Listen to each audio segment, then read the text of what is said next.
রবীন্দ্রনাথ ঠাকুর।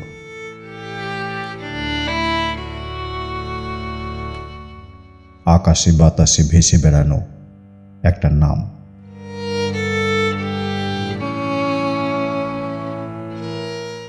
কবি, উপন্যাসিক, সুরকার, যিনি কথা ও সঙ্গীতে ভারতের আত্মাকে এঁকেছেন। তার কণ্ঠস্বর একটা শক্তিশালী স্রোত, যেটা উপনিবেশিক শাসনকে চ্যালেঞ্জ করেছিল, সামাজিক সংস্কারকে চ্যাম্পিয়ন করেছিল এবং জাতীয়তাবাদের শিখা জ্বালিয়েছিল, যা একটা জাতিকে নতুন রূপ প্রদান করেছিল।